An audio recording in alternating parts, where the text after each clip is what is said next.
O sol mal havia nascido e já queimava a pele. O ar parecia pesado demais para ser respirado, saturado pelo cheiro doce de sangue fresco. No curral da fazenda Santa Lina, a cena era brutal. Uma vaca prenha estava caída sobre a terra vermelha, o corpo aberto, costelas à mostra, as vísceras tinham desaparecido, como se sugadas por dentro. A cabeça pendia de lado, os olhos vidrados. Ao lado, 3 peões olhavam, sem saber se fazia o sinal da cruz ou se viravam o rosto. Um deles, mais jovem, não aguentou e vomitou, recuando alguns passos. O fazendeiro Otacílio Brandão, homem seco, de pele tostada pelo sol e voz sempre carregada de irritação, tragou o cigarro e soltou a fumaça pelo nariz. Isso não é cachorro do mato.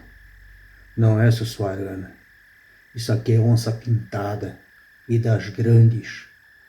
Não era a primeira vez que acontecia. Naquela semana, 4 cabeças de gado haviam sido abatidas. Da mesma forma. Sempre à noite. Sempre com a mesma violência. Otacílio conhecia o nome que resolveria aquilo. O homem era Arthur Vilela. Arthur carregava nas costas uma herança pesada. Filho e neto de caçadores de onça.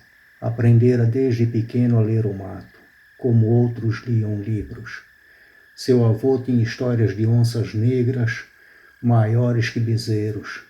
Seu pai guardava cicatrizes de garas que quase lhe abriram o peito. Aos 42 anos, Arthur já tinha matado 32 onças, cada uma com um tiro preciso do rifle Winchester 308, herdado de seu pai. Ele não caçava por esporte. Para ele era uma guerra silenciosa, de respeito. Era quase uma religião. Quando Otacílio ofereceu dinheiro, Arthur não hesitou. Não era pelo pagamento, era pela honra e por algo que ele mesmo não conseguia explicar. A sensação de que a caçada o chamava. 2 dias depois, Arthur chegou à fazenda, montado num cavalo castanho, chapéu baixo, rifle preso à sela. Otacílio apresentou-lhe o companheiro da missão, Jonas, capataz da fazenda, bigode grosso, pele curtida e uma espingarda calibre 12 antiga pendurada no ombro. As marcas do bicho estão na beira do rio, disse Jonas, sem enrolar. Mas não parece rastro de onça. Então é de quê? Perguntou Arthur. Jonas desviou o olhar. Você precisa ver com seus próprios olhos. À beira do rio Cuiabá, guardava a história da noite anterior. A lama estava marcada por pegadas enormes, profundas. Arthur agachou-se e tocou o barro, estudando cada detalhe. Grande demais para ser Sussuarana, murmurou. Mas o que mais incomodava não era o tamanho, era o formato. As marcas alternavam por vários metros. 4 patas, depois de repente 2, como se a criatura tivesse se erguido e caminhado como um homem. Os dedos eram longos demais, com garras afiadas. Jonas observava em silêncio, a mão sempre perto da coronha da espingarda. Eu disse, ele falou. No primeiro dia seguiram a trilha por horas, até o sol começar a morrer atrás das copas das árvores. Encontraram um velho galpão de madeira abandonado, desde os tempos de extração ilegal. Resolveram passar a noite ali. O luar passava pelas frestas do telhado, criando riscos prateados sobre o chão. O calor era sufocante, mas havia algo pior. O silêncio. Nem grilos, nem sapos, sem o seu coachar distante, nem o som das aves noturnas. Apenas o som dos próprios batimentos do coração. Foi então que ouviram o uivo. não era rugido de onça, não era som de uivo de cachorro. Era algo longo, profundo, carregado, de um tom quase humano, como se fosse o grito de alguém em agonia. Jonas, que nunca temia nada, engoliu seco. Isso não é bicho normal, Vilela? Arthur não respondeu, mas levantou o rifle e ficou assim até o amanhecer. Enquanto caminhavam no dia seguinte, Arthur lembrava das histórias do avô, ditas sempre ao redor do fogão a lenha. Tem coisas no mato que não é de Deus não, menino. Onça você olha no olho e sabe o que ela quer, mas tem bicho que te olha e você sente que ele já te conhece antes mesmo de você nascer.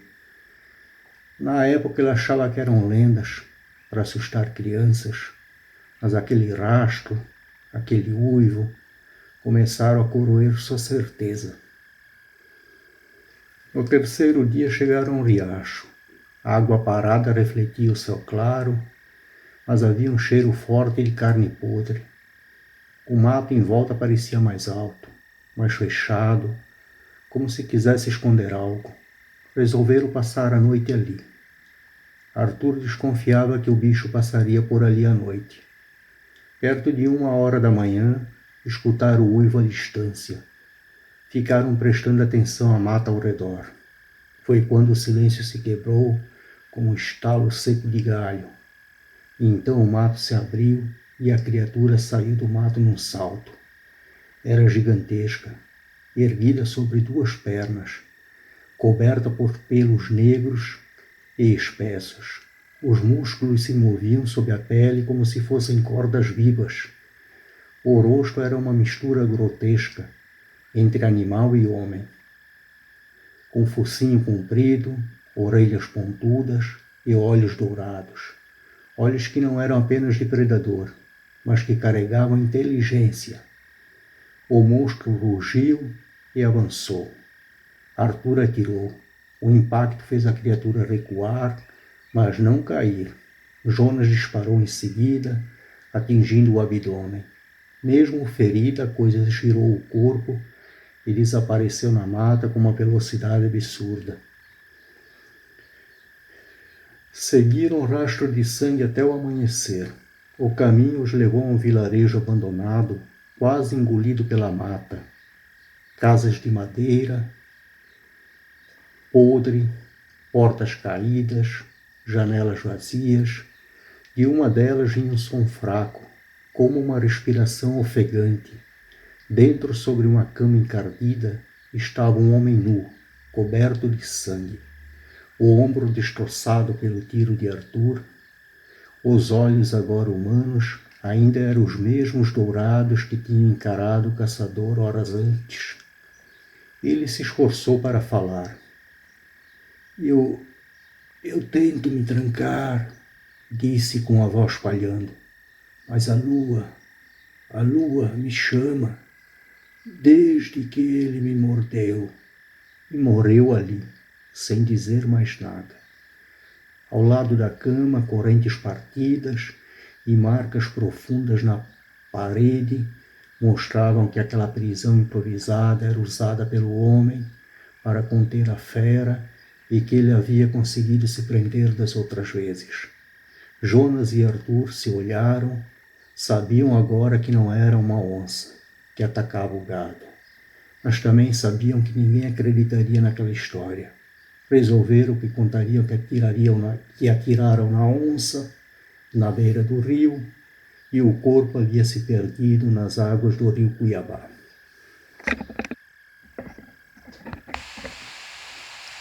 Dois dias depois, estavam de volta ao vilarejo.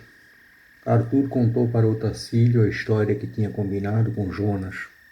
Otacílio disse que sem corpo só pagava metade do combinado. Arthur concordou. Disse que era justo. Perguntou se poderia ficar um tempo na fazenda para confirmar que a onça não voltaria. Otacílio concordou, achou uma boa ideia, providenciou alojamento. No fundo, Arthur tinha suspeita. se era mesmo aquilo que tinham visto no mato, que estava matando o gado, ou era mesmo uma onça. Ele queria ter certeza de tudo tinha acabado, porque o seu instinto de caçador dizia que aquilo ainda não estava resolvido. Na madrugada seguinte, em volta do vilarejo, um grito humano acordou a fazenda inteira. Os peões correram para o terreiro e o que encontraram fez muitos recuarem com a mão na boca. Mariano, um dos vaqueiros mais antigos, estava estirado no chão, o corpo aberto do abdômen até o pescoço. Os órgãos pareciam ter sido arrancados com as mãos. Ao lado do corpo, na lama úmida, havia pegadas enormes, mas deformadas, como se o dono tivesse metade do peso apoiado em patas e metade em pés humanos. E no ar, o mesmo cheiro doce de sangue que Arthur já conhecia. O Tacílio, pálido como nunca, encarou Arthur e disse: "Esse bicho não morreu, Vilela. Ele está aqui." No dia seguinte, Jonas, ainda abalado, levou Arthur até um casebre próximo ao rio, onde vivia seu Florêncio, um pescador antigo, mais lenda que homem. Disse que o velho tinha algo que Arthur precisava escutar.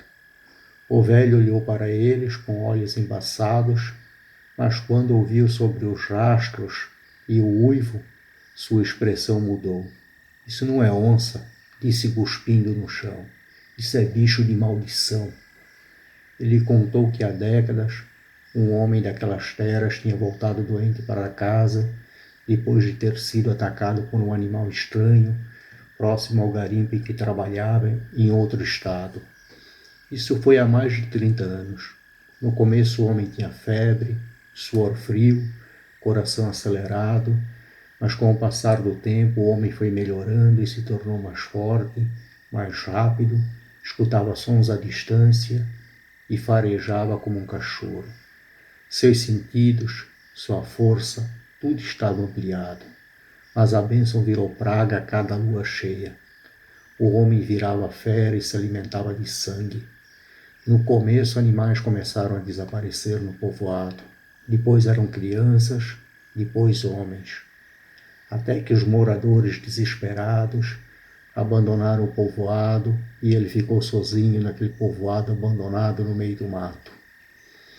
O único jeito de matar definitivamente era com balas de prata.